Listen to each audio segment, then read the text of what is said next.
ایک تو امریکہ نے پہلی مرتبہ 12 آرمی چیف کو اکٹھا کر لیا ایران کے خلاف، اور یہ ایک بڑی موو ہے اور یہ ایک امریکہ کی بڑی کامیابی ہے۔ یہ کامیابی کہاں ہوئی، کیسے ہوئی، یہ ہم آپ کو آگے چل کے بتائیں گے۔ اور ایران کے نئے مطالبے نے پریشان کر دیا پوری دنیا کو۔ ایک ایسا مطالبہ ایران نے کیا ہے جس کے بعد امریکہ خاصا پریشان ہو گیا، دنیا پریشان ہو گئی ہے کہ اب اس کا کیا کریں گے، آگے چل کے آپ کو بتائیں گے۔ امریکہ کا اسرائیل کے حق میں ایک فیصلہ، اور ایک ایسا فیصلہ اور ایک ایسا سمبولک ایک قدم اٹھایا امریکہ نے جس سے پتہ چلتا ہے کہ امریکہ اسرائیل کے پیچھے ہے، کیسے، آگے چل کے آپ کو بتائیں گے۔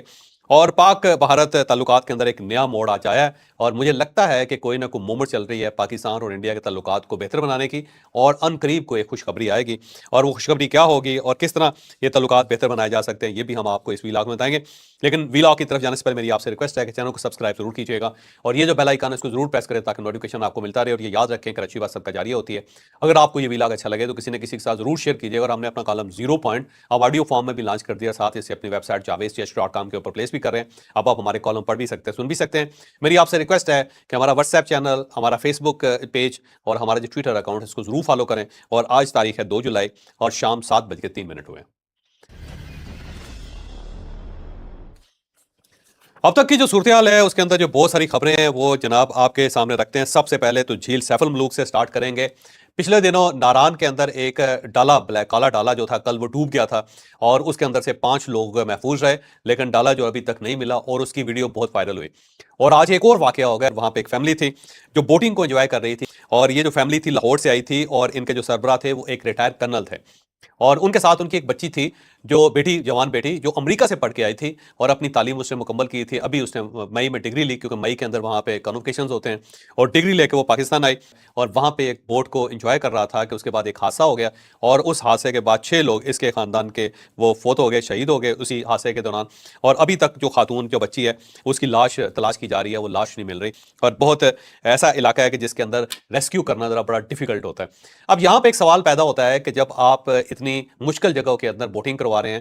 تو کیا آپ نے سیفٹی میئرز لیے ہیں؟ یہی پاکستان کا سب سے بڑا مسئلہ ہے کہ یہاں پہ پیرا گلائڈنگ سٹارٹ ہو جاتی ہے، یہاں پہ پیرا سیلنگ سٹارٹ ہو جاتی ہے، یہاں پہ بوٹنگ ہوتی ہے گہری گہری جھیلوں کے اندر، لیکن جو سیفٹی ہے اس کو انشور نہیں کیا جاتا، کچھ قطن انشور نہیں کیا جاتا۔ ہونا تو یہ چاہیے کہ پراپر جو ہے بلٹ پروف جیکٹس ہونی چاہیے، بلٹ پروف میں معذرت چاہتا ہوں، کہہ رہا ہوں واٹر پروف، یا ایسی جیکٹس جو آپ کو ڈوبنے سے بچاتی ہیں، وہ ہوتی ہیں آپ کو پتہ ہے،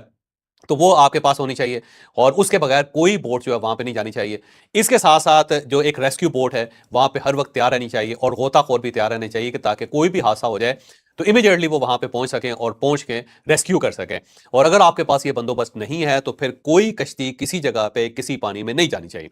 دوسرا، یہ دریائے کنہار جو ہے یا پھر سوات کی جو سائڈ ہے، وہاں پہ دریاؤں کے اندر، جھیلوں کے اندر لوگ ڈوبتے رہتے ہیں، وہاں پہ نوٹیفیکیشن لگانا چاہیے، اور جو شخص بھی پانی کے اندر جائے اس کو بھاری جرمانہ ہونا چاہیے، کم از کم 50,000 جرمانہ رکھیں آپ، اور وہاں پہ آپ کیمرے لگائیں، جو بھی گاڑی اس طرف جائے، جو بھی بندہ اس کے اندر جانے کی کوشش کرے، 50,000 کم از کم اس کو جرمانہ ٹھکنا چاہیے، اس سے جا کے لوگ رکیں گے، ورنہ یہ حادثے جو ہے نا بڑھتے چلے جائیں گے، اور ہر سال اس قسم کے حادثے ہوتے ہیں۔ اسٹیٹ کو اب آنکھیں کھول لینی چاہیے، اگر ہم آنکھیں نہیں کھولیں گے تو اس ٹائپ کے حادثے، اس ٹائپ کے جو واقعات ہیں وہ مسلسل ہوتے رہیں گے۔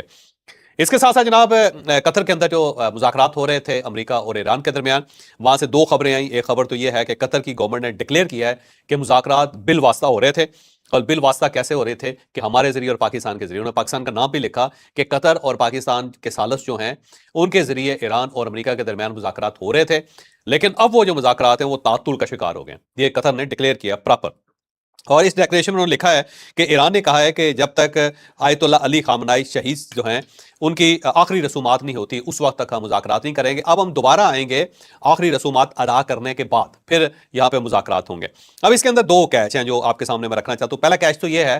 کہ جو آیت اللہ علی خامنائی صاحب جو ہیں ان کا جنازہ بہت بڑا ہونے والا ہے، اس کے اندر تقریباً 2 کروڑ لوگوں کے بارے میں سوچا جا رہا ہے کہ 2 کروڑ لوگ اس کے اندر پارٹیسپیٹ کریں گے، مسلم دنیا سے بھی بہت سارے لوگ آئیں گے، ہیڈ آف سٹیٹس آئیں گے، اور ان کی آخری رسومات جو ہیں ان کو ادا کریں گے۔ اب اگر 2-2.5 کروڑ لوگ سڑکوں کے اوپر آتے ہیں، دنیا کا سب سے بڑا جنازہ ہوتا ہے، اور اس کے بعد ایران جب ان مذاکرات میں آئے گا تو بڑی سٹرینتھ کے ساتھ آئے گا، اور ایران یہ چاہتا ہے کہ پوری سٹرینتھ کے ساتھ امریکہ کے سامنے بیٹھے اور انہیں بتائے کہ جناب ہمارے پیچھے ایک پوری قوم ہے جو 9 کروڑ لوگوں کی قوم ہے، اور پھر دنیا کے مختلف ملک ہیں جو اس شہید کے جنازے میں گئے تھے جنہیں آپ نے شہید کیا تھا۔ تو اس سٹرینتھ کے ساتھ مجھے لگتا ہے کہ ایران جو ہے ان مذاکرات میں آنا چاہتا ہے، اور اس لیے اس نے کہا ہے کہ آخری رسومات ادا کر کے پھر ہم یہاں آئیں گے۔